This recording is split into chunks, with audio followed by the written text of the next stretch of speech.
আছেন? ভালো থাকুন। এই ফোনে লাইভ অনুষ্ঠানে আমার সকল দর্শক শ্রোতাকে অনেক অনেক স্বাগত। আমরা জানি আপনারা অপেক্ষা করেছিলেন, অপেক্ষা কিন্তু ডাক্তারবাবুও করেছিলেন, কারণ বহু প্রশ্ন ইতিমধ্যে যেমন জমা হয়ে গেছে সেই উত্তর নিয়েও কিন্তু তিনি হাজির হয়েছে। আমরা জানি যে আমরা প্রত্যেকেই কিন্তু এখন একটা খারাপ সময়ের মধ্যে দিয়ে যাচ্ছি। প্রত্যেকে যখন কথাটা বলি তখন কিন্তু একটা পজিটিভিটি রয়েছে। কেন রয়েছে?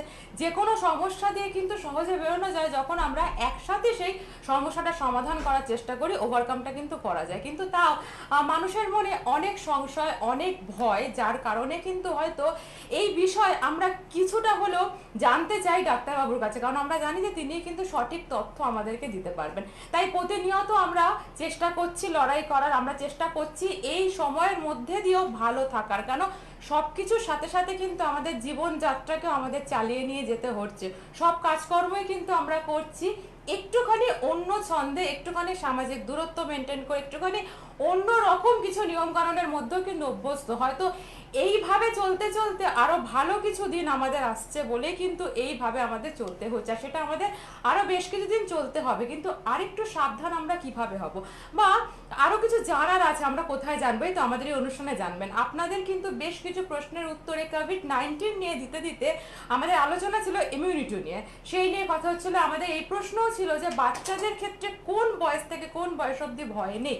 সব প্রশ্নের উত্তরের পাশাপাশি আরো কিছু প্রশ্ন জমা হয়েছে, যেরকম অনেকে জানতে চাইছে আসিমটোমেটিক, আমরা বুঝতে পারছি না যে করোনা হয়েছে, অনেকটা পরে হয়তো আমাদের ধরাটা পড়ছে। যাদের আসিমটোমেটিক হয়েছে তাদের আগাম কি করে বুঝবো, বা কিছু ক্ষেত্রে হয়েছে হয়তো আমরা একটুতেই ঘাবড়ে যাচ্ছি, গলাটা একটু ফুসফুস করলে, গায়ের টেম্পারেচার আসলো, আচ্ছা সেটাও কি করোনা টেস্ট করতে হবে। এই যে অনেকগুলো প্রশ্ন রয়েছে, আরো কিছু প্রশ্ন রয়েছে যেটি ডাক্তারবাবুর কাছে আপনারা সরাসরি জানতে চেয়েছেন, যে এইভাবে যে এই একই রোগে বেশ কিছু মানুষ কিন্তু আমরা সুস্থ হয়ে আছি, প্রচুর কিন্তু সুস্থ। আমরা যদি একটু তাকিয়ে দেখি, প্রচুর মানুষ কিন্তু আমাদের এই রোগে গিয়েও সুস্থ হয়ে ফিরে এসেছে আজকে। কিন্তু আবার পাশাপাশি কিন্তু বেশ কিছু খারাপ মৃত্যু সংবাদও আমরা পাই। যখনই আমরা চিন্তা করি, ভয় করি, তখনই কিন্তু আমাদের সেই নেগেটিভিটিটাই আমাদের মধ্যে আসে, যে আচ্ছা তাহলে কারা বেঁচে আসবে আর কারা এইভাবে মৃত্যুশয্যায় চলে যাচ্ছে, এইটা ডাক্তারবাবুরা কিভাবে বিচার করেন, বা তারা কি আগে থেকে বুঝতে পারে? নানান প্রশ্ন কিন্তু আজকে সত্যি জর্জরিত রয়েছে, আর সব উত্তর নিয়েও কিন্তু আবারও একবার তাকে আমরা আমাদের মাঝে পেয়ে গেছি। তার বহু মূল্যবান সময় নিয়ে কিন্তু ডাক্তারবাবু এসে উপস্থিত হয়েছেন। আজও দিনে উপস্থিত রয়েছে আমাদের মধ্যে বিশিষ্ট চিকিৎসক, প্রখ্যাত গ্যাস্ট্রোএন্টারোলজিস্ট ডক্টর কনিষ্ক সরকার। স্যারকে অনেক অনেক স্বাগত। স্যার নমস্কার।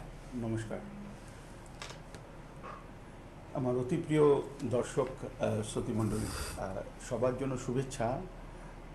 আজকে বিশেষ দিন, মুসলমান সম্প্রদায়ের তাদের উৎসবের দিন, ঈদ উজ জোহা। যারা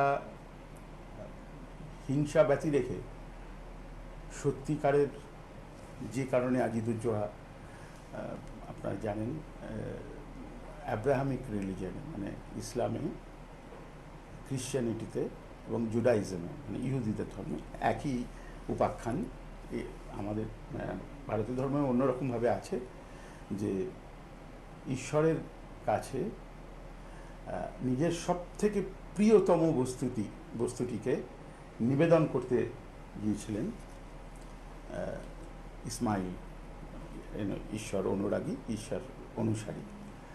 তখন নিজের সব থেকে প্রিয়তম বস্তু তার কাছে তার নিজস্ব সন্তান ছিল। তো উপাখ্যানে আছে এরকম নিজের সন্তানকে উনি ঈশ্বরের কাছে নিবেদন করতে গিয়েছিলেন। আমাদের ভাষায় আমরা বলি দেওয়া। উপাখ্যানে এরকম আছে যে ঈশ্বর খুশি হয়ে তার সন্তানকে রক্ষা করবার জন্য একটি ভেড়া, দুম্বা বলে তাকে, সেটিকে রেখে দিয়েছিলেন, এবং পুত্র রক্ষা পেয়েছিল। এই হলো মূল উপাখ্যান, যার ওপর ভিত্তি করে আজকের ঈদ উজ জোহা।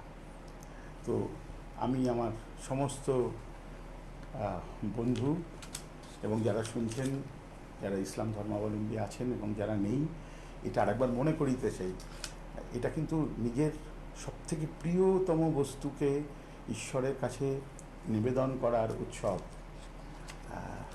অযথা প্রাণীদের, মানে কোনো দোকান থেকে বা কোনো হাট থেকে কিনে এনে জবাই করা, যেটা এখন নিয়ম হয়ে দাঁড়িয়েছে। আমার মনে হয় যে মূল ব্যাপারটা থেকে আমরা একটু সরে আসছি। আমরা যেন মূল এই ধারার অনুসারী হই। যতটা আমরা হিংসা বর্জন করব, নিউটনের তৃতীয় সূত্র আমরা জানি, every action has got an equal and opposite reaction, তত আমাদের উপর কম হিংসা বর্ষিত হবে। সবাই খুব সুস্থ থাকুন, ভালো থাকুন। যারা ঈদুজ্জোহা পালন করছেন তারাও ভালো থাকুন। সবার জন্য শুভেচ্ছা রইল। শুরু করছি আজকের বক্তব্য।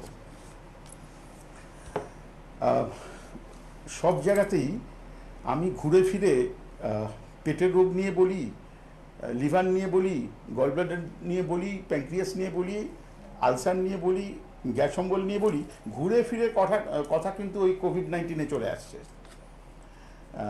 কাজেই আমি যাই বলি না কেন, আমার কাছে একটা এখানে ফর্দ আছে, মানে আমি বাধ্য হয়ে লিখে আনি, কারণ আমার কাছে আগের থেকে অন্তত 3 থেকে 4 গুণ বেশি ফোন মানুষ করছেন তাদের এই কোভিড সম্পর্কে নানা রকম প্রশ্ন, যে প্রশ্নগুলো করতে হলে কিন্তু কিছু জ্ঞান থাকা দরকার। তাদের সেই জ্ঞান আছে, তারা পড়াশোনা করে প্রশ্ন করছেন, তো সেক্ষেত্রে তো আমাকে উত্তর দিতেই হয়।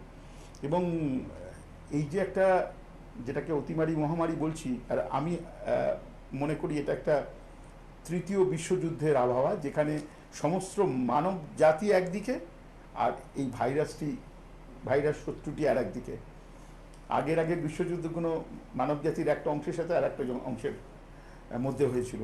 এবারে বিশ্বযুদ্ধ পাল্টে গেছে, সমস্ত মানুষ একদিকে আর ভাইরাস অন্যদিকে।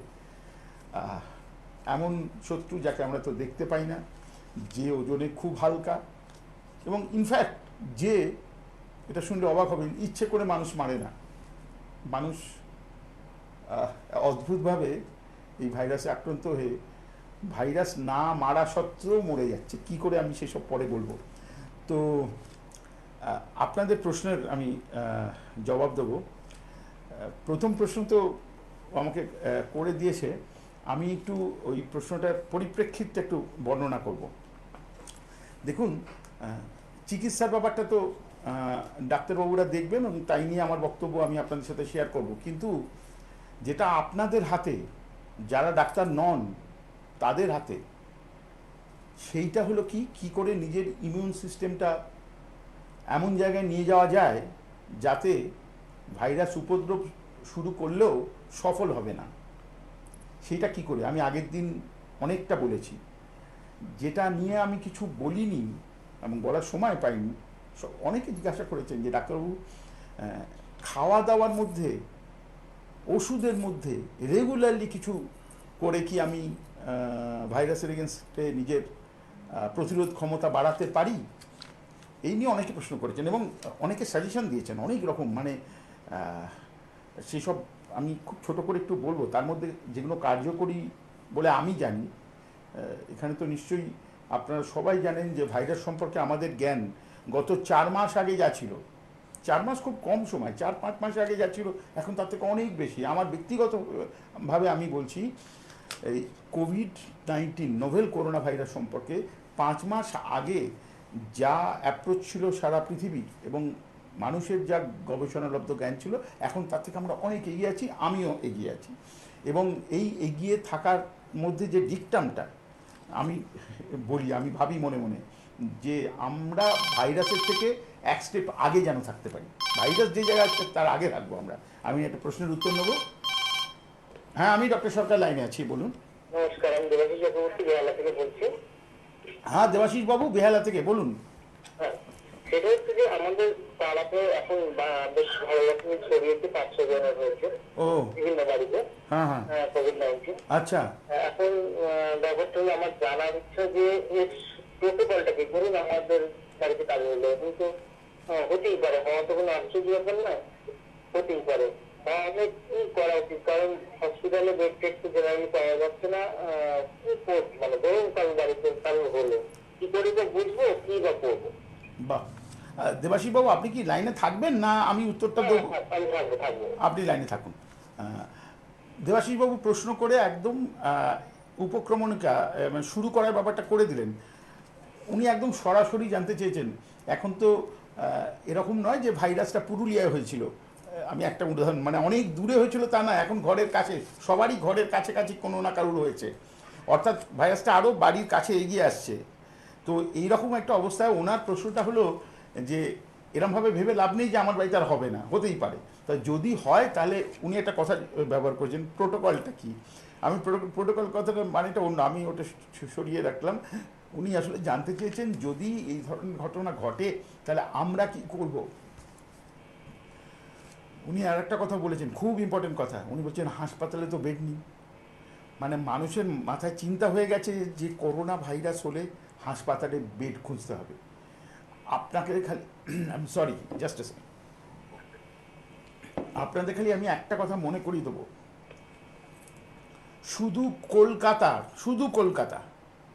কলকাতার যা লোক সংখ্যা সেটা কিন্তু অস্ট্রেলিয়া মহাদেশের লোক সংখ্যার থেকে বেশি।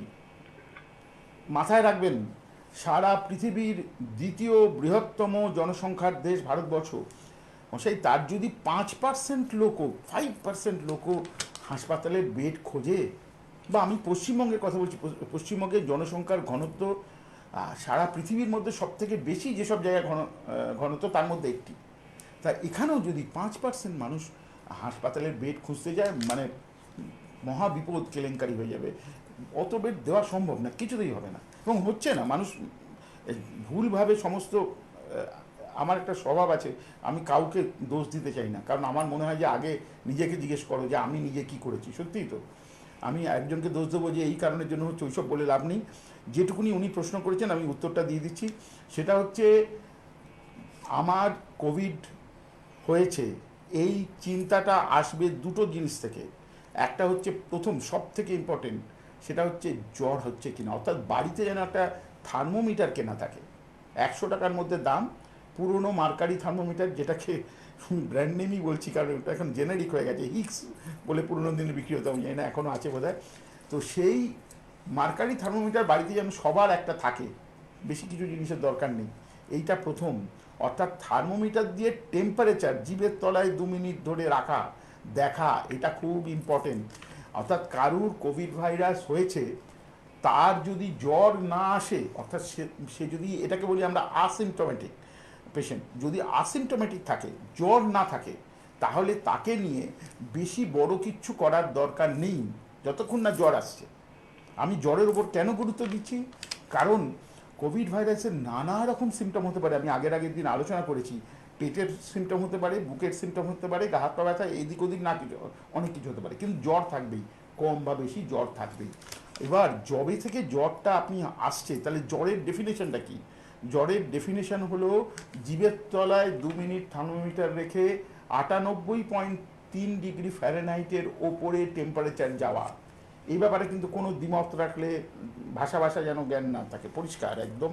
জিভের তলায় 2 মিনিট থার্মোমিটার রেখে 98.3 ডিগ্রি ফ্যারেনহাইটের ওপরে টেম্পারেচার যাবে, মানে হলো জ্বর। আর জ্বর যদি থাকে তাহলে থার্মোমিটারের টেম্পারেচার দিনে 4 বার করে দেখে কাগজে লিখে রাখতে হবে, ডেট, টাইম। এইটা হলো প্রথম কর্তব্য। দ্বিতীয়, যদি এই জ্বর চলতে থাকে, মানে আমাদের মনের মধ্যে, মানে গতকালই রাত্রিবেলা, তখন রাত্রি 1:30-2 বাজে, এরকম একজনের ছেলের এরকম ঘটনা, এবং তিনি প্রথমেই বললেন ডাক্তারবাবু তাহলে একটা প্যারাসিটামল দিয়ে দিই। এই আমাদের চিন্তা হয়ে গেছে এরকম যে জ্বর আসলেই প্যারাসিটামল দিয়ে জ্বর কমিয়ে দিতে হবে। দুটো ব্যাপার কোভিডের ব্যাপারে পরিষ্কার করে বলে দিচ্ছি। আসলে কোভিডে আপনাকে বাঁচাবে আপনার ইমিউন সিস্টেম, এমন কিচ্ছু করবেন না যাতে আপনার ইমিউন সিস্টেমের ক্ষতি হয়। বেশিরভাগ ক্ষেত্রে প্যারাসিটামল দেওয়াটাকে অনেক ডিলে করতে হবে। প্যারাসিটামল না দিয়ে অন্য ওষুধ দেওয়া ভালো। কী ওষুধ আমি একটু পরে বলবো। অর্থাৎ প্যারাসিটামল 101 ডিগ্রি ফ্যারেনহাইটের উপরে যদি টেম্পারেচার না যায় তাহলে কিছুতেই দেবেন না, আমি পরিষ্কার করে বলে দিলাম, দিলে ক্ষতি। এইটা 1 নম্বর কথা। দ্বিতীয়, যদি দেখা যায় যে টেম্পারেচার নামছে না, কি করতে হবে আমি বলবো। টেম্পারেচার ছাড়া অন্য দুটো সিমটমের মধ্যে যে কোনো একটা থাকতে পারে, সেটা হচ্ছে গলা খুসখুস করা। এটা তো রুগী যেটা বলে, গলা খুসখুস করা। দ্বিতীয় হচ্ছে গা হাত পায়ে ব্যথা, অথবা একটা লুজ মোশন, মাঝে মাঝে একটু লুজ মোশন, পেটে অস্বস্তি। এই ধরনের সিমটম কিছু না কিছু, একটা না একটা কিছু থাকবে। এবার প্রথম আমি বললাম কি আমরা খুব মানে কন্ডিশনড হয়ে গেছি যে জ্বর আসলেই প্যারাসিটামলের কথা মাথায় চিন্তা করা, তো এইটা থেকে একটু বিরত থাকতে বললাম। আর দ্বিতীয় হচ্ছে মানুষ সঙ্গে সঙ্গে চায় কি আমার কোভিড হয়েছে কিনা কোভিড পরীক্ষা করে দেখি, তো এই কোভিড হয়েছে কিনা কোভিড পরীক্ষা করে দেখি, এটা পরীক্ষা করবেন না এটা আমি একদমও বলছি না, কিন্তু প্রথমেই কোভিড পরীক্ষার ওই রাস্তায় ঢোকারই দরকার নেই। প্রথম চিন্তা করতে হবে এইভাবে, মানে যারা রুগী তাদের জন্য বলছি, তারপর ডাক্তারবাবুরা কীভাবে চিন্তা করছেন বা করবেন সেটা আমি পরে বলছি। রুগীদের চিন্তা করতে হবে এইভাবে যে আমি কে, আমার কার লোকটা, আমি কে, অর্থাৎ আমি কে বলতে কি বোঝাচ্ছি, এটা কোনো ফিলোসফিক্যাল কোয়েশ্চেন নয়। আমি কে একটা বিরাট বড় ফিলোসফিক ব্যাপার, সেসব কিছু নয়। আমি কে বলতে আমার নাম এই, আমার বয়স এই। আচ্ছা, আমার কি কোনো, এখনকার দিন প্রচুর মানুষ ব্লাড প্রেশারের জন্য ওষুধ খান, তা আমি কি ব্লাড প্রেশারের জন্য ওষুধ খাই? যদি আমি ব্লাড প্রেশারের জন্য ওষুধ খাই, সেই ওষুধটা কি? আমি কেন বলছি এই কথা? খুব কম এই ব্যাপারে নিয়ে ডিসকাশন হয়েছে। কোভিডে যারা ব্লাড প্রেশারে, কোভিডে মানে যারা কোভিড রুগী বলে সাসপেক্টেড নিজেকে মনে করছেন, তারা যদি ব্লাড প্রেশারের ওষুধ খান, তাহলে অবশ্যই ডাক্তারবাবুর সাথে প্রথমে ডিসকাস করবেন, ডাক্তারবাবু আমার জ্বর হয়েছে, আমি এই খাই। ব্লাড প্রেশারের ওষুধের মধ্যে যেগুলো আমরা বলি এসিই ইনহিবিটার, লাইনে থাকুন, লাইনে, এই এসিই অ্যাঞ্জিওটেনসিন কনভার্টিং এনজাইম ইনহিবিটার্স, এই গোত্রের ওষুধের নাম, ব্লাড প্রেশার ওষুধের নাম সব প্রিল দিয়ে শেষ, এনএলআর প্রিল থেকে শুরু করে এক গাদা প্রিল দিয়ে শেষ। আপনারা যেটা খান এবং প্রচুর ব্যবহার হয় এবং হার্টের জন্য উপকারীও বটে। কিন্তু অদ্ভুতভাবে যদি কেউ কোভিড ভাইরাস দ্বারা আক্রান্ত হন এবং এই ওষুধটা খান, তাহলে কোভিডের সুবিধে করে দিচ্ছেন। তৎক্ষণাৎ এই ওষুধকে বন্ধ করতে হবে। অর্থাৎ যেটা আপনি ভাবছেন যে আমি হাসপাতালে ভর্তি হবো কি আমি এই টেস্ট করবো, তার আগে আমি নিজে কি করে ঘরটা গুছিয়ে নেবো যাতে কোভিড আমাকে অ্যাটাক করতে না পারে। কিভাবে একটু আমি মেকানিজমটা বলে দিই, এখানে অনেক ডাক্তারি ছাত্র শোনেন, আমাকে পরে প্রশ্ন করেন। তোমরা জানো এই অ্যাঞ্জিওটেনসিন কনভার্টিং ইনহিবিটার্স যেগুলোকে বলি, এসিই ইনহিবিটার্স, তো এই এসিই জিনিসটা হচ্ছে আমাদের কার্ডিয়াক মানে হার্টের সেলের মধ্যে থাকা এমন একটা এনজাইম যেটাকে বেস করে, মানে যেটার ওপরে চড়ে বসে কোভিড কোষের মধ্যে ঢুকে যায়।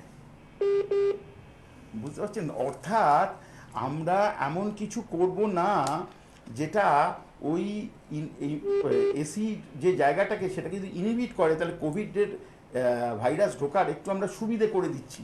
ওই সুবিধাটা আমরা করে দেবো না।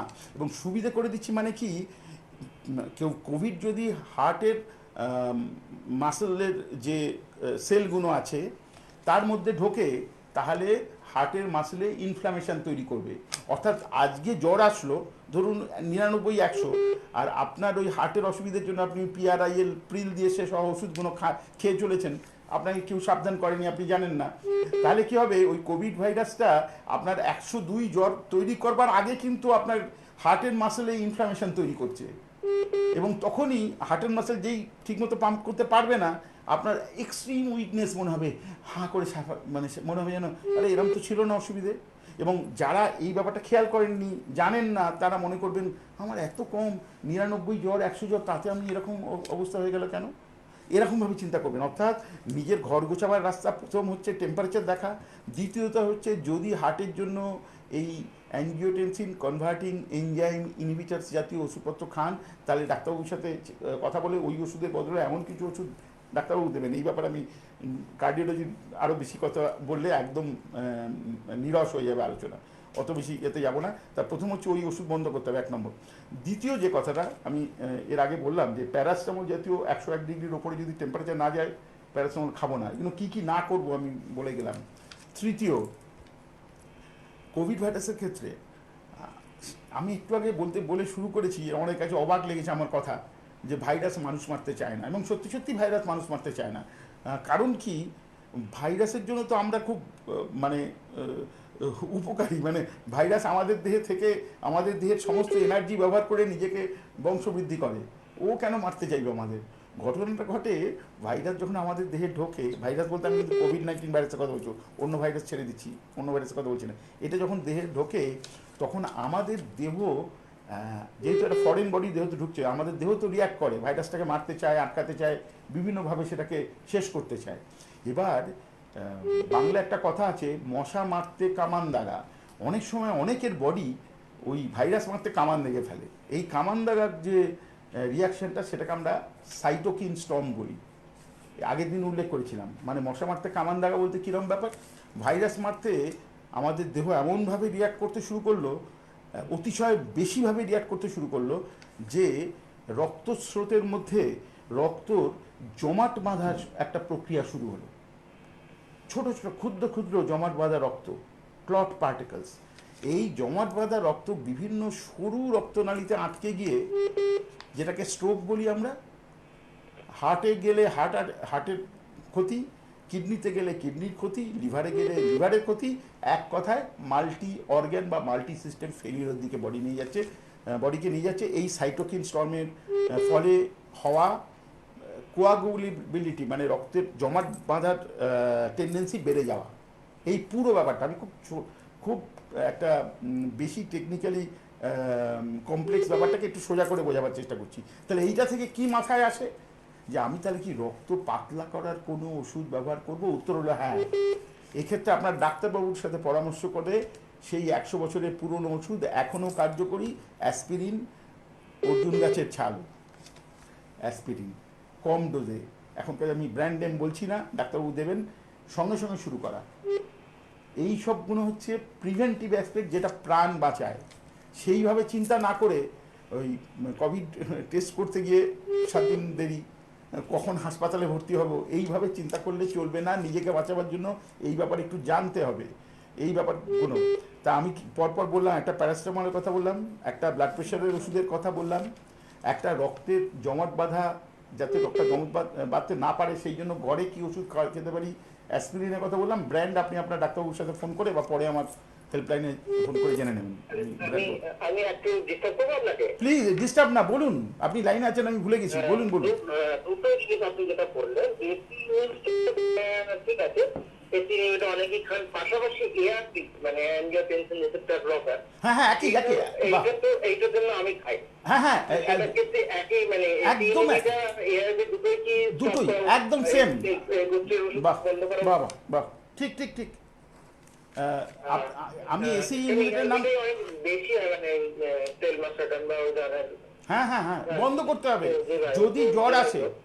যদি দ্বিতীয় বস্তু যেটা, সেটা আপনি বললেন প্যারাসিটামল বন্ধ করে, তাহলে প্যারাসিটামল না দিলে বা না ব্যবহার করে অন্য কি, মানে এটা তো, এগুলো তো প্রোটেক্টিভ ব্যাপার, অ্যাসপিরিন খাওয়া ইত্যাদি, কারণ সেগুলো কি এখন থেকে শুরু করা উচিত? যারা ধরুন প্রেশারের যারা অ্যাসপিরিন বা ক্লোপিডাম এই ধরনের কিছু খায় না, তারা কি অ্যাসপিরিন বা এই সময় থেকে শুরু করবে? উচিত কি খাওয়া, মানে প্রোটেক্টিভ মেজার? একটু বলে দিই আপনি লাইনে থাকুন, আমি আপনার সব কথার সঙ্গে উত্তর দেবো, কিন্তু এই ব্যাপারটা আপনি এমন একটা খুব ক্রিটিক্যাল প্রশ্ন করেছেন। প্রথম কথা হচ্ছে ওভার দ্য টিভি আমি একটা বললাম আর আপনার খপ করে গেলে নিয়ে সেটা করলেন। সবসময় নিজের ডাক্তারকে সঙ্গে নেবেন।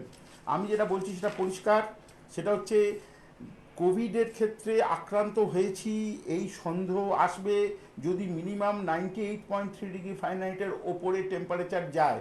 কথা এইখান থেকে শুরু হচ্ছে। এটা পরিষ্কার হয়ে গেছে তো ওই ব্যাপারটা? মানে আগে থেকে শুরু করার দরকার নেই, যদি জ্বর আসে তাহলে অ্যাসপিরিন ডাক্তারকে জিজ্ঞেস করে শুরু করা উচিত। আপনি যে প্রশ্নটা করলেন এটা আমার মাথায় এসেছিল, আমি উত্তর দিচ্ছি যে এখনো পর্যন্ত সারা পৃথিবীতে অ্যাকসেপ্টেড যা প্র্যাকটিস আছে, যদি এইভাবে চিন্তা করি তাহলে ঠক বাজতে গা উজাড় হয়ে যাবে। সব থেকে বেশি সংখ্যক মানুষ ব্লাড প্রেশারের জন্য ওই এআরবি বা এসি ইনহিবিটারস খান পৃথিবীব্যাপী। হঠাৎ যদি সবাই বন্ধ করে কি ওষুধ খাবো এইভাবে চিন্তা করতে শুরু করে দেয়, আবার একটা নতুন উপদ্রব শুরু হবে। খালি আমি ওই জন্য বলছি আমাদের থাকতে হবে শুধু যাদের ক্ষেত্রে 98.3 ডিগ্রি ফারেনহাইটের ওপরে টেম্পারেচার যাচ্ছে তাদের ক্ষেত্রে এইসব কথাগুলো বলবৎ হবে না। আমি এই জন্য প্রশ্নটা করলাম যে এই ধরনের ওষুধের এফেক্টটা কিন্তু অন্তত 7 দিন আগে থেকে থাকে, যতদূর আমি শুনেছি।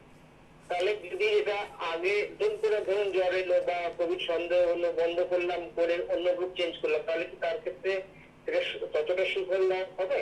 বাহ, আপনি পড়াশোনা করেছেন আসলে এই ব্যাপারটাতে।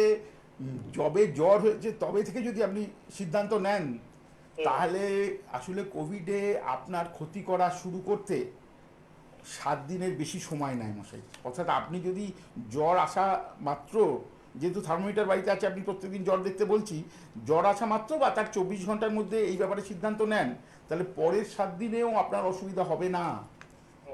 কারণ কোভিড আজকে ঢুকলে কালকেই মানুষ তো ওই সাইটোকিন স্টর্ম শুরু হয়ে যায় না, ওতে সময় লাগে। কারণ আপনি তো যেহেতু পড়াশোনা করেছেন জানেন, ওই ভাইরাসগুলো বলতে পারেন নিজেদের কপি করে, মানে সংখ্যায় বাড়ায়। হ্যাঁ, বুঝতে পারলেন তো নিজেদের। হ্যাঁ, কি বলছি, হ্যাঁ, মানে মাইটোকন্ড্রিয়াল সিস্টেমের সাথে প্লাগ ইন করে নিয়ে আমাদের যে এটিপি সিস্টেম আছে যেটা এনার্জি দেয়, সেটা ও নিজে গ্রহণ করে, জাস্ট লাইক ব্যাটারি, রেডিওতে ব্যাটারি ভরা, সেইভাবে করে ওরা নিজেদের সংখ্যায় বাড়িয়ে একটা ক্রিটিক্যালিটিতে পৌঁছায়। তো সেইটা করতে ওদের একটা সময় লাগে। অর্থাৎ ওই জন্য আমি জ্বর দেখাটাকে এত বেশি গুরুত্ব দিচ্ছি, যেটা সব থেকে সোজা, যে কোনো কেউ করতে পারে, কোনো ডাক্তারের দরকার নেই। আর জ্বর বলতে মানে কোভিড ইকুয়াল টু এটা মানে হবেই হবে একদম আমি 100। শুনেছি নাকি সব ক্ষেত্রে জ্বর আছে জ্বর যদি ভুল কথা। জ্বর যদি না আসে, হ্যাঁ তাহলে ওইটাকে পুরোপুরি আসিমটোম্যাটিক ভাইরাল এফেক্ট বলবো, যার মানে হলো ওই ভাইরাস ঢুকে এই দেহটাকে মনে করেছে যে আমি ঘাপটি মরে বসে থেকে এই দেহটা থেকে অন্য লোককে ছড়াবো, হ্যাঁ এইটা হচ্ছে ওর প্ল্যান। সেক্ষেত্রে যার দেহে বসে আছে সে তো নিরাপদ, হ্যাঁ হ্যাঁ কারণ ওর তো প্ল্যান তো তাকে কিছু না করা, ও ও অন্য লোককে ছড়াবার জন্য। এদেরকে আসিমটোমেটিক ক্যারিয়ার বলি আমি, এটা বাচ্চাদের ক্ষেত্রে ঘটে আর কি এই জিনিস। হুম।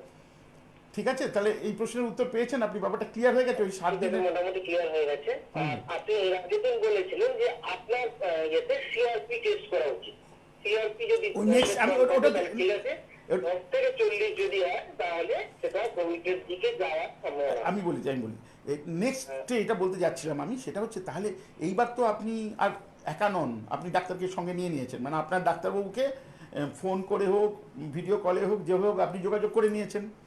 এবার তাহলে ডাক্তারবাবু কীভাবে ভাবেন, ডাক্তারবাবুরা 2-3 রকমভাবে ভাবছেন, আমি কিভাবে ভাবি সেটা বলে দিই। আমি প্রথমেই কোভিড টেস্টের দিকে যেতে রাজি নই এই জন্য দুটো কারণে। আমাকে তো আসলে রুগীর প্রাণটা বাঁচানো আমার কথা, তাকে নিয়ে গবেষণা, তার বড় বড় পেপার তৈরি করে তো কোনো লাভ নেই, তাকে বাঁচিয়ে দেওয়া। তো বাঁচিয়ে দেওয়ার জন্য আমি প্রথমেই ওই কোভিড টেস্টে না গিয়ে, কেন কোভিড টেস্টে যেতে চাই না আমি বলেই দিয়েছি। এখন আমাদের এই সোশ্যাল স্টিগমাটাইজেশন এত বেড়ে গেছে, মানে কুষ্ঠরোগীর মতো মনে করা হয় একটা ইয়েকে। তো সেই বিপদে যেন না পড়ে রুগী, 1 নম্বর। 2 নম্বর, পেশেন্টকে এখানে একটা প্রশ্ন আসে যে কি ঘটনা ঘটলে ডাক্তারবাবুরা বলেন পেশেন্টকে হাসপাতালে দিতে হবে, সেই ব্যাপারটা একটা ব্যাপার আছে, সেটা একটু পরে ডিসকাস করছি। তার আগে ডাক্তারবাবুরা, মানে আমি যেটা করি সেটা অবশ্যই সি রিঅ্যাক্টিভ প্রোটিন, ওইটা হচ্ছে মার্কার। যদি আমি সন্দেহ করি যে তার জ্বর রয়েছে, তার খুসখুসে একটু কাশি রয়েছে, গা হাত পায়ে ব্যথা রয়েছে, বা অ্যাবডোমিনাল সিমটম যেগুলো আমি বললাম জিআই সিমটম রয়েছে, তাহলে সিআরপি এর ওপর নির্ভর করে চিকিৎসা করব, যার মানে হলো সি রিঅ্যাক্টিভ প্রোটিন যেটা নর্মাল 6 বা তার নিচে থাকে সেটা 10-এর ওপরে তো যাবেই, অ্যাভারেজ আমি দেখেছি 40-এর ওপরে থাকতে পরিষ্কার। এবং তাহলে তার জন্য নেক্সট ট্রিটমেন্টের রাস্তা, এতক্ষণ পর্যন্ত প্রিভেনশন কি করবেন না সেগুলো বললাম, নেক্সট ট্রিটমেন্টের রাস্তায় যেতে হবে, এবং ট্রিটমেন্টের রাস্তা যেটা ডাক্তারবাবু সেটা করবেন। এই ব্যাপারে যদি কোনো স্পেসিফিক প্রশ্ন থাকে আমি উত্তর দেবো, আলাদা করে ট্রিটমেন্ট নিয়ে আমি খুব বেশি এখানে আলোচনা করতে চাই না, ঠিক আছে? কিন্তু যদি জিজ্ঞাসা করেন আমি উত্তর দেবো। সে তো আপনি যদি সময় করে বলতে পারেন তাহলে তো খুবই ভালো হয় কিন্তু ভালোই হয় শুনতে বলতে ভালোই হয় আমি ওটা খুব উপকারে দেবে না, কারণ ওই ট্রিটমেন্ট আপনার কোনো ডাক্তারবাবু না দিলে নিজেরা যেন ট্রাই করবেন না, একদম নিজেরা ট্রাই করার জিনিসই নয়। ওই জন্য আমি ওই জায়গাটা থেকে একটু দূরে থাকতে চাই, কারণ অনেকে তো শুনে শুনে অনেক কিছু মানে ভাবেন বা করে বসেন, সেটা যেন না হয়। আরেকটা আমার ছোট্ট কোশ্চেন ছিল, সেটা হচ্ছে যে আপনি যে সাইটোকিন যেটা কথা বললেন, সে আমার বাবার অনেকদিন আগে, বেশ 2-3 বছর আগে ইয়ে হয়েছিল, নিউমোনিয়া, মানে অনেক 85-85 বছর বয়সে নিউমোনিয়া হয়ে আস্তে আস্তে মাল্টি অর্গান ফেলিওর হয়ে মারা যান হসপিটালে। যাবতীয় ওষুধ দিয়েও কিছু করা যায় না, মানে আমি যত শুনেছি আর কি, যাবতীয় ওষুধ দেওয়া হতো। তাহলে সেক্ষেত্রেও সাইটোকিন স্ট্রম নিশ্চয়ই আসে, যদি মানে আমার মনে হচ্ছে এখন এই সমস্ত দেখে, তাহলে ওই সময় আমি জানি না কেন কি ব্যাপার, ডাক্তারের প্রেসক্রিপশন দেখে নি বেডে থাকাকালীন কি ওষুধ দেওয়া হয়, তা এখন যে এই যে নানা রকম ওষুধ বলা হচ্ছে ডেক্সামেথাসোন বা এই ধরনের বা ইটোলিজুমাব এই ধরনের কিছু এই ধরনের ওষুধ তো প্রয়োগ করে তখনই দেখা উচিত ছিল আমার যত মনে হচ্ছে। এখন আমার মনে হচ্ছে আমি কি একমত। ঠিক বলছি কথা? প্রথমত নিউমোনিয়া, যে আপনি কথাটা বলছেন, নিউমোনিয়ার একটা ডেফিনেশন আছে, আমি ওটা টেকনিক্যালে যেতে চাই না। নিউমোনিয়া বলতে আপনি কি বুঝছেন বলুন তো? আমি জানি না, আমি অতটা আমি একটু পরিষ্কার, আমি একদম অবশ্যই চেস্টে ইনফেকশন, চেস্টে একটা লোয়ার রেসপিরেটরি একটা ইনফেকশন হবে, এবং ভীষণ ইনফেকশন হয়ে সেটা শ্বাসপ্রশ্বাসের ইনফ্লামেশন হয়ে চোখ হয়ে গিয়ে নিঃশ্বাস প্রশ্বাস বন্ধ, ব্রিদিং ট্রাবল হবে, এই ধরনের এইগুলো কি নিউমোনিয়া। ঠিক আছে। আচ্ছা আচ্ছা, আমি আরও পরিষ্কার করি বলে দিই। নিউমোনিয়া মানে হচ্ছে, যেটা আমরা বুঝি একদম ক্লাসিক্যাল ডেফিনিশন থেকে আমি লোকে বুঝতে পারে এইভাবে বলছি, আমাদের যে আমরা যে নিঃশ্বাস, ব্লক হবে, অ্যালভিওলাইগুলো ইনএফেক্টিভ হয়ে যাবে। অ্যালভিওলাইগুলো আইদার ভর্তি হয়ে যাবে জলীয় বস্তুতে, অথবা পুঁজ জাতীয় বস্তুতে, অথবা এমন কোনো বস্তুতে যেটা ফলে অ্যালভিওলাই দিয়ে আর গ্যাসিয়াস এক্সচেঞ্জ হওয়া সম্ভব হবে না।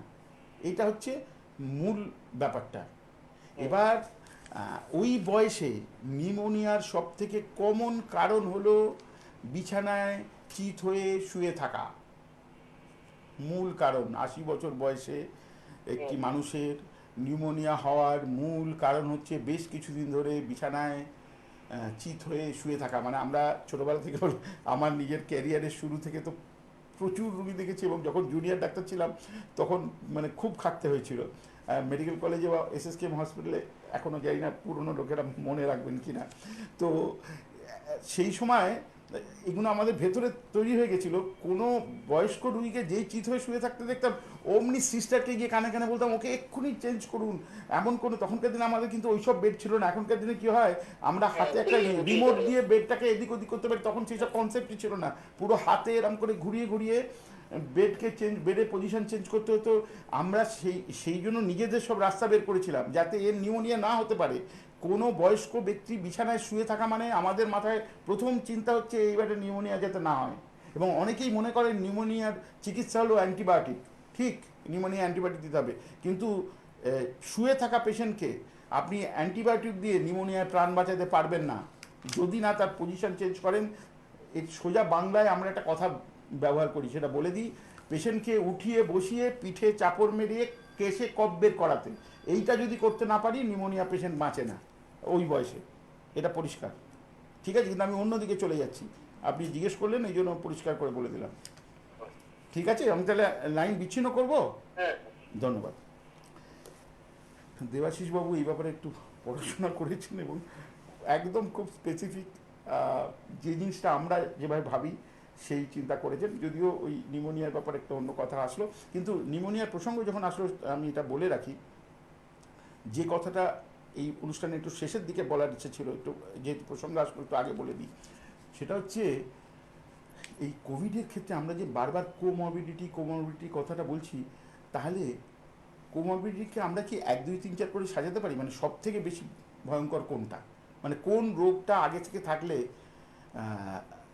তারপরে কোভিড হলে সেই ব্যক্তির সব থেকে বেশি রিস্ক, সেটা কোনটা? এইভাবে যদি আমরা চিন্তা করি তাহলে আমাকে নিশ্চয়ই বলতে হবে সেটা হলো ডায়াবেটিস মেলিটাস। কিন্তু আবার ডায়াবেটিস মেলিটাস বলে বসে চুপ করে থাকি তাহলে কিন্তু ভুল বলবো।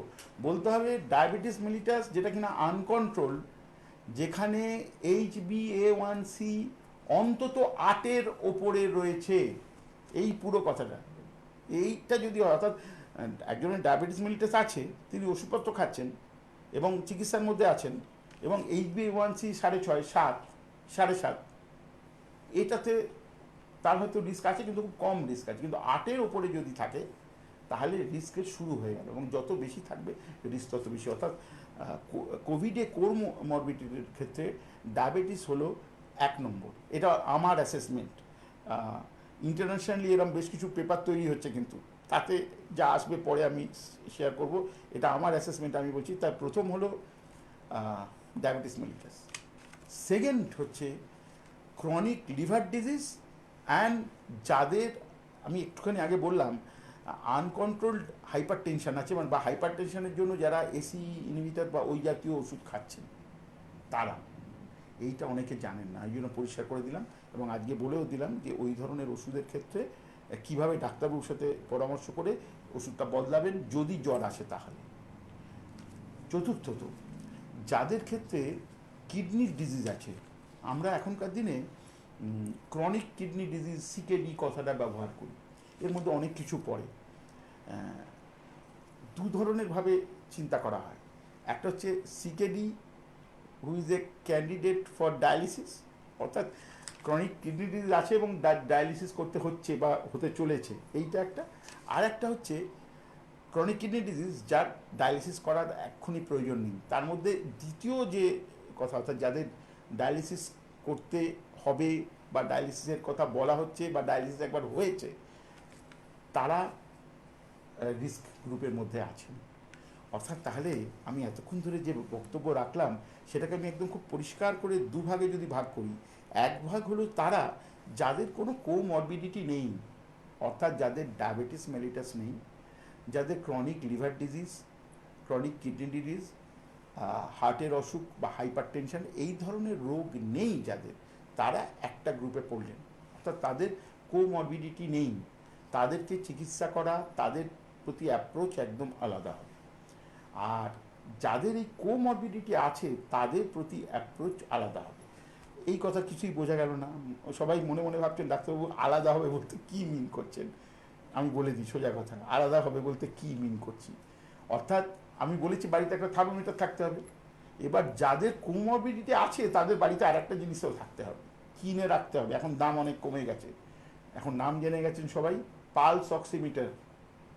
অর্থাৎ যাদের কোমরবিডিটি আছে তাদের বাড়িতে থার্মোমিটার ছাড়া একটা পালস অক্সিমিটার ঘরে রাখতে হবে, যেরকম কিনা বাড়িতে লোকের থার্মোমিটার থাকে। পালস অক্সিমিটার সম্পর্কে আশা করি আপনারা জানেন। যদি কেউ এখনও এরম আমার অনুষ্ঠান শুনছেন অথচ জানেন না, তাদের বলি এটা একটা ছোট্ট বাচ্চাদের খেলনার মতো যন্ত্র, এইটুকুনি যন্ত্র, যেটা হাতের যে কোনো আঙুলে, বুড়ো আঙুলে বা যে কোনো আঙুলে লাগানো যায়। ওপরে ছোট্ট ডিসপ্লে আছে যাতে আপনার অক্সিজেন স্যাচুরেশন এবং পালস রেট এটা তৎক্ষণাৎ ডিসপ্লে করে, মানে দেখা যায়। নর্মালি আমাদের মানে মনুষ্য জাতির অক্সিজেন ছাড়া কথাটা বলতে গিয়ে আবার এর মধ্যে অন্যরকম অর্থ খুঁজবেন না, মানে আর্টিফিশিয়ালি মানে অক্সিজেন নাক দিয়ে বা মাস্ক দিয়ে না নেওয়া অবস্থায় হাওয়াতে যা অক্সিজেন আছে সেই অক্সিজেন নিয়ে আমাদের অক্সিজেন স্যাচুরেশন 97% থেকে 100%-এর মধ্যে ঘোরাফেরা করে। অসুখ বিসুখ যার নেই তার কথা বলছি। এইবার যাদের কোমরবিডিটি আছে, যেগুলো বললাম আমি আর রিপিট করছি না, এবং যাদের 98.3 ডিগ্রির ওপরে জ্বর যাচ্ছে, এই দুটো জুড়ি আছে যাদের, অর্থাৎ জ্বরও আছে কোমরবিডিটিও আছে, তাদের ক্ষেত্রে ওই পালস অক্সিমিটার কিনে ঘরে রাখা অত্যন্ত প্রয়োজনীয়। কেন প্রয়োজনীয়? তাদের জ্বর মাপা, আমি বললাম না 4 বার করে জ্বর মাপতে হচ্ছে, আমি সংকেত পাচ্ছি অন্তত 5 মিনিট সময় আছে। আমার ইচ্ছে ছিল আপনাদের বলা যে না আরও ফোন করুন এবং উত্তর দেবো, কিন্তু প্লিজ আজকে আর ফোন করবেন না, কারণ 5 মিনিট সময় আমি যেটা বলতে চাইছি সেটুকুনিও শেষ হবে না। আগামী দিন আমি আবার উত্তর দেবো আপনাদের। যেটা বলতে চাইছি এটা পরিষ্কার করে বলে দিই, সেটা হচ্ছে তাদের জন্য যাদের এই কোমরবিডিটি আছে তাদের বাড়িতে থার্মোমিটার ছাড়া পালস অক্সিমিটার কিনে রাখতে হবে। এবং ব্যবহার কী করে করতে হবে? যখনই থার্মোমিটার দেখবেন, দিনে 4 বার থার্মোমিটার দেখছেন, পালস অক্সিমিটার দিয়ে স্যাচুরেশন দেখবেন, স্যাচুরেশনটা কমছে কি না। এক্ষুনি প্রশ্ন আসছিল, আমি বলছিলাম যে আমি যখন কাউকে চিকিৎসা করছি তখন তার কোভিড হয়েছে কি হয়নি ওই পরীক্ষা করাতে প্রথমে যাই না। প্রথম উদ্দেশ্যটা হলো যে পেশেন্টের প্রাণটা বাঁচিয়ে দেওয়া। এবার তার প্রাণ বাঁচানো বলতে কি বোঝায়? আসলে প্রাণ বাঁচানো বলতে বোঝায় যবে থেকে জ্বর হলো তবে থেকে 22 দিন থেকে ম্যাক্সিমাম 36 দিন কাটিয়ে দেওয়া। এই কথাটা বোঝা বোধহয় একটু অসুবিধা হতে পারে, একটু পরিষ্কার করে দিই। এই যে কোভিড ভাইরাস আছে না, এটা যখন আপনার দেহে ঢোকে ও কিন্তু অনন্তকাল বাঁচে না। ও আপনার দেহে ঢুকে কমসে কম 22 দিন, মাঝারি হলে 27-28 দিন, খুব বেশি হলে 36 দিন, এর বেশি টিকবে না, থাকবে না, এমনিতে মানে ওই দেহ থেকে এমনিই চলে যাবে। অর্থাৎ আপনি মানে আপনার ডাক্তারবাবু এবং আপনি মিলে সমস্ত দল নিয়ে আমরা যদি ওই দিনগুলো পেরিয়ে দিতে পারি, অর্থাৎ আমাকে তাহলে প্রথমে জানতে হচ্ছে এই 22 দিন বা 26 দিন 27 দিন বা 36 দিন যে হিসেব করছি, এই হিসেবের একদিন কোনটা, প্রথম কোনটা দিন। প্রথম দিন হলো যেদিন প্রথম 98.3 ডিগ্রি ফারেনহাইটের ওপরে জ্বর গেল, ওইটাকে প্রথম দিন ধরে এইসব কথাবার্তাগুলো চলছে। অর্থাৎ সেইটা করে ওই 22 দিন বলুন, সাধারণত 22 থেকে 24 দিন কাটালেই যথেষ্ট, কিন্তু আমি একটু গবেষণা হয়েছে বিভিন্ন জায়গায়, তাতে ম্যাক্সিমাম দেখা যাচ্ছে 36 দিন পর্যন্ত থাকতে পারে, সেই জন্য 36 কথাটা উল্লেখ করলাম, কিন্তু আসলে ফর প্র্যাকটিক্যাল পারপাসে 22 থেকে 24 দিন যথেষ্ট। এই সময়টা যদি আমি কাটিয়ে দিতে পারি, তারপরে patient is out of danger. তাহলে এই সময়টা কাটিয়ে দেওয়া বলতে কি বোঝায়? কাটিয়ে দেওয়া বলতে দু রকমের ব্যাপার। একটা হচ্ছে কন্টিনিউয়াস মনিটরিং করা, দ্বিতীয় হচ্ছে বাড়িতে অক্সিজেন সিলিন্ডার, এবং কোভিড ভাইরাসের এগেনস্টে আমাদের দেহ যেন হঠাৎ করে মশা মারতে কামান না দেখে ফেলে। অর্থাৎ 3 রকমের ব্যাপার। একটা হচ্ছে আমি বললাম কোয়াগুবিলিটি বেড়ে যাওয়া, মানে ওই সাইটোকিন স্টর্মের কথা বললাম সেইটা। একটা হচ্ছে একটা ইমিউন হাইপার রেসপন্স, সেটা যাতে না হয়, সেই সবের জন্য আমাদের হাতে খুব ভালো ভালো ওষুধ আছে। মানুষ এখনও মনে করছেন যে কোভিড ভাইরাসকে মারবার জন্য একটা ওষুধ বের করে কোভিড ভাইরাসকে মেরে মানুষের প্রাণ বাঁচাবো। আমার কথা শুনে অন্তত এই ব্যাপারটা বোধহয় পরিষ্কার হয়েছে যে কোভিড ভাইরাসকে মারবার ওষুধ হয়তো বেরোবে, হয়তো সেটা প্রয়োজনও হবে, কিন্তু অতটা জরুরি তো নয়, কারণ ও ভাইরাস তো নিজে মরে বসে আছে। 22 দিন থেকে 24 দিন 26 দিনের বেশি তো থাকবে না। তাহলে ওকে মারবার ওষুধ যতক্ষণ না আমি বের করতে পারছি, ততক্ষণ পর্যন্ত আমাকে দেখতে হবে যে আমার বডির রেসপন্স টু দ্যাট ভাইরাস সেটা যেন অতিশয় বেশি না হয়ে আমার বডিকেই মেরে ফেলে, এরম যেন না হয়। এই ব্যাপারে ইমিউনোমডুলেটরি ড্রাগস বলে এক ধরনের ওষুধ আছে, যার মধ্যে সব থেকে পুরনো, কার্যকর, অদ্ভুতভাবে ম্যালেরিয়ার জন্য ব্যবহৃত, গেঁটে বাতের জন্য একই ওষুধ ব্যবহৃত হয়, আবার পেটের ইনফ্লামেটরি বাউল ডিজিজের জন্য একই ধরনের ওষুধ ব্যবহার হয়, এবং ভারতবর্ষ তার আকর হাইড্রক্সিক্লোরোকুইন। এটা শুনলে অনেকে হাঁ হাঁ করবেন, হাইড্রক্সিক্লোরোকুইন মানে এরকম কথা চলছে, মানে ওয়ার্ল্ড হেলথ অর্গানাইজেশনের কী হয়েছে আমি জানি না, শ্রদ্ধা করি তাদের, মাঝে মাঝে এমন সব স্টেটমেন্ট দিচ্ছেন। এখন আমি বলে দিচ্ছি, যদি কোনো একটা সিঙ্গল ড্রাগ মানুষের প্রাণ বাঁচিয়ে থাকে সারা পৃথিবীব্যাপী এই ভাইরাসের এগেন্সটে, একটা ড্রাগ, দ্যাট ইজ এইচসিকিউ। এটা একটু আপনি ঘুরিয়ে ফিরিয়ে চিন্তা করতে পারেন, সেটা পরের দিন বলুন। তাহলে নিজেরা এইসব ওষুধের আমি নামই বলতে চাইছিলাম না, কিন্তু পরিষ্কার বলছি শুধু নয়, এছাড়া অন্য ওষুধ আছে। আমি অ্যাসপিরিনের কথা বলেছি। বিশেষভাবে ইমিউনিটি ডেভেলপমেন্ট বাড়ানোর জন্য ভিটামিন D3 ভূমিকা আছে। এই আমরা অনেক কিছু জানি, মানে এইসব যারা ডাক্তারি ছাত্র তোমরা তো জানো, আমাকে অনেকেই ফোন করো, আমি উত্তর দিই। তো এই যে প্লেথোরা অফ আর্সেনালে, মানে আমাদের অস্ত্রাগারে যে প্রচুর ধরনের অস্ত্র আছে, তার থেকে কোনটা কখন ব্যবহার করব, এটা একজন যিনি এক্সপিরিয়েন্স ক্লিনিশিয়ান তিনি বুঝবেন, এবং কোন মুহূর্তে পেশেন্টকে হাসপাতালে ভর্তি করব, এই ক্ষেত্রে যে ডিসিশন নেওয়া সেটা উনি নেবেন। বেশিরভাগ ক্ষেত্রে হাসপাতালে ভর্তি করার কোনো প্রয়োজন হবে না, এমনকি যদি অক্সিজেন স্যাচুরেশন একটু নেমে যায় তাহলেও নয়। বাড়িতে যদি অক্সিজেনের বন্দোবস্ত থাকে, আমাকে সংকেত দেওয়া হচ্ছে যারা এক মুহূর্ত সময় নেই, যেরকম কেটে দেওয়ার কথা বলা হচ্ছে। ঠিক আছে, আজকের জন্য নিজেকে সংবরণ করছি। আপনারা সবাই যতটা পারেন ভালো থাকুন।